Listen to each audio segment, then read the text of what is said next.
Jill kaya lagi ang gagawa nito ngayon para masanay ka, Jill. Kasi si Jill hindi siya sanay kumain ng ganyan eh.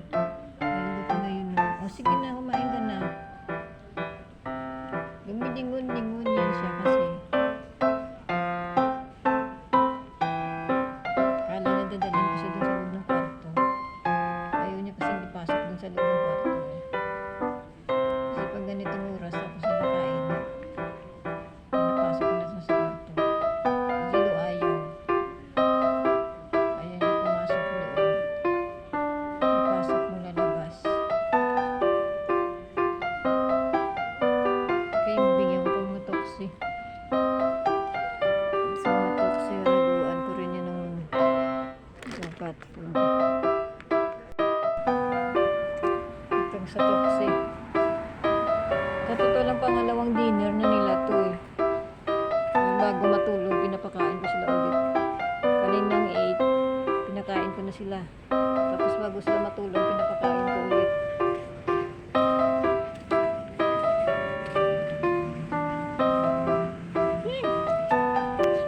Lumapit.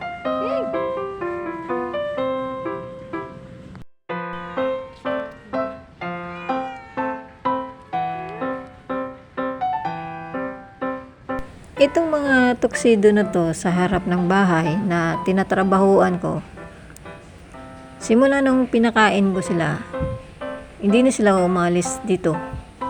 Dito na lang sila nagstay. Lagi silang nakaabang na mabigyan ng pagkain. Eh, naawa naman ako. Awawa naman na hindi mapakain. Kaya hinayaan ko na lang. Eh, kung anong kaya kong ibigay sa kanila, bibigay ko sa kanila para lang nga makakain sila. Kaya ayun, hindi na sila umaalis dito. At sa ngayon, pagkain lang talaga ang kaya kong itulong sa kanila. Mr. Bibuti.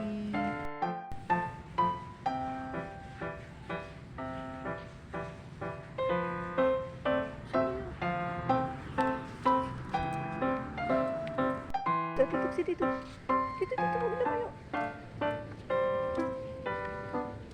Kayo sa daan. Tabi kayo, tabi. Tabi, dali, tabi.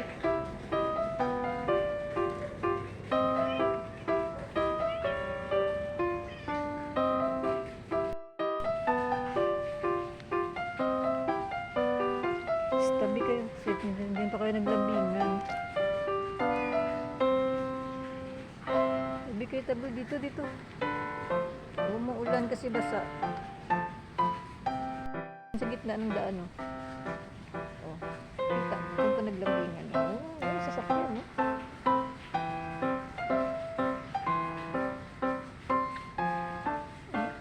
Naglambingan pa sa gitna ng daan. Tabi kayo dito. Kapatid ni Mr. Bigote, doon sa gitna. Si Mr. Bigote ko.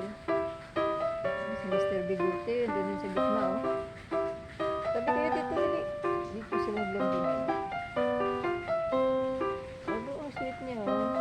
Ang sweet ng kapatid ni Mr. Bigote, oh. Ang sweet siya sa mama niya ba? Ay, sweet siya sa mama niya ba?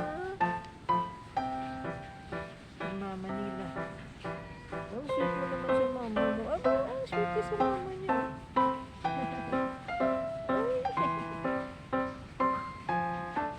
Dito kayo, dito. Huwag kayo sa daan, dali.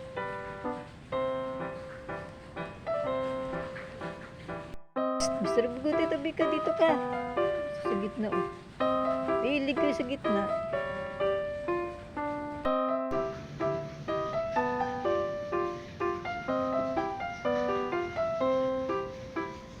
Ate Toxie. Si Ate Toxie.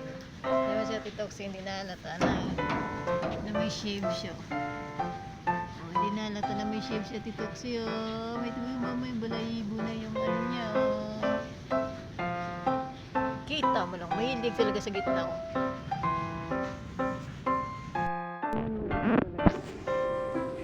Sa kanilang grupo, mana-mana lang yun eh. Ang nanay nila kahapon, di ba? Sa gitna. Pupunta din sa gitna. Bilis niya rin pumunta ng gilid eh, kasi may sasakyan eh. Sasakyan na dadaan, kaya pumunta sa gilid. Lakas din pa ang dinig niya. O, tingnan mo, may sasakyan na dadaan. Oo, bilis na lang pumunta.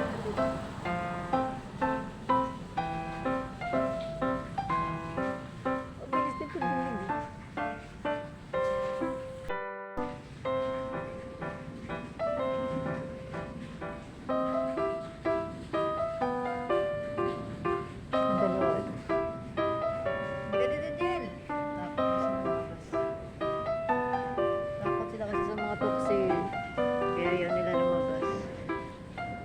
Pupunta na naman sa gitna. Sige.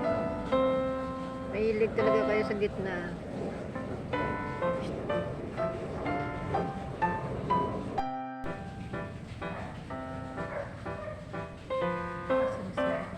Mr. Bigote.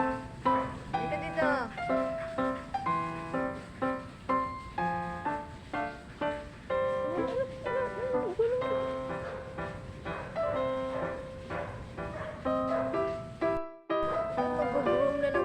Talaga sa daan, yung mga papasaway talaga eh. Mag-groom lang yan ha, doon pa sa daan yan, dito ang lakad-lakad naman dito. Gusto pa nila doon. Oh.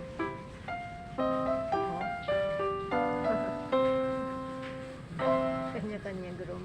Ikaw, pogi ka na na. Ay, hindi na daw siya mag-groom kasi pogi na siya eh. Ayun na. Uy. Kapatid ni Mr. Bigote, oy. Pogi, oh. Din siya. Nakita ay nangangati yung mga kasama niya. O, akala mo, ng ano, kama yung daan, no? Ginagawa nilang kama, oh.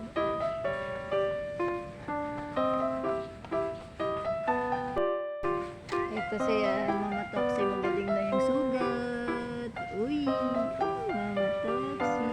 Galing na sugat mo ba? Ang galing na yun eh. Toxic pa pansin eh. Mr. Bigote, huwag ka dyan sa daan ha. May sasakyan. Tabi. Bilis din nila tumabi. Sige na, pasok.